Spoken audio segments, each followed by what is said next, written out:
Hello दोस्तों, welcome to my YouTube channel. I hope कि आप लोग अच्छे होंगे और मस्त होंगे। तो आज हम डिस्कस करने वाले हैं तेजू नर्सिंग स्टूडेंट नाम से जो है तो चैनल है तेजभान 700 कितना है 725। हाँ 725। तो आज हम इनसे थोड़ा नॉलेज जो है तो हम असीस करेंगे और हम ये जानेंगे कि डायबिटीज़ मेलाइटस होता क्या है एक्चुअली में, जो है तो इसमें क्या कोज करता है, क्या इसका साइड इफ़ेक्ट पड़ता है।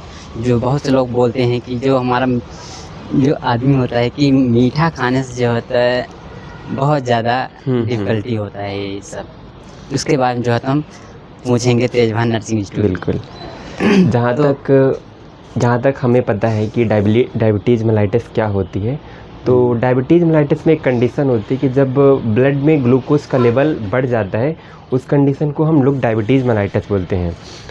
एक्चुअली में होता ये है कि जब ब्लड में ग्लूकोज का लेवल बढ़ता है तब उस कंडीशन को डायबिटीज़ बोला जाता है। पर हम लोग जानेंगे कि डायबिटीज़ मतलब कि ब्लड में ग्लूकोज का लेवल बढ़ता क्यों है, सबसे पहले इस चीज़ पे चर्चा करेंगे। तो ब्लड में ग्लूकोज का लेवल तब बढ़ता है जब हमारे बॉडी के जो पैनक्रियाज होता है, पैनक्रियाज में दो प्रकार की सेल्स होती हैं, अल्फ़ा सेल और बीटा सेल।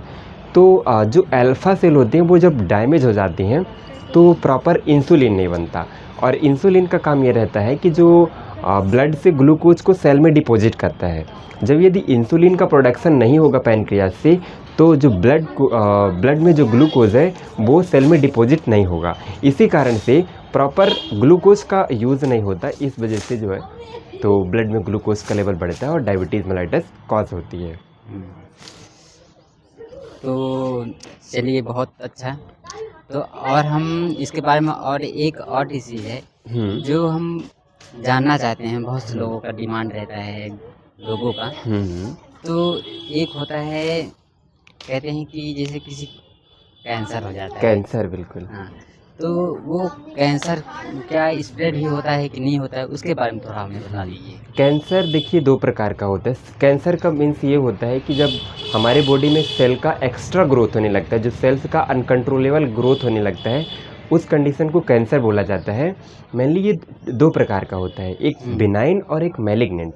जो बिनाइन होता है वो ज़्यादा खतरनाक कहना चाहिए कि जो वो स्प्रेड नहीं होता, एक पार्ट से दूसरे पार्ट में नहीं स्प्रेड होता। लेकिन जो मैलिग्नेंट होता है वो एक पार्ट से दूसरे बॉडी पार्ट्स में स्प्रेड होता है। तो कहना चाहिए कि जो बिनाइन इतना ज़्यादा खतरे का नहीं होता, लेकिन मैलिग्नेंट ट्यूमर जो है बहुत खतरे का होता है। चलिए बहुत धन्यवाद थैंक यू बताने के लिए।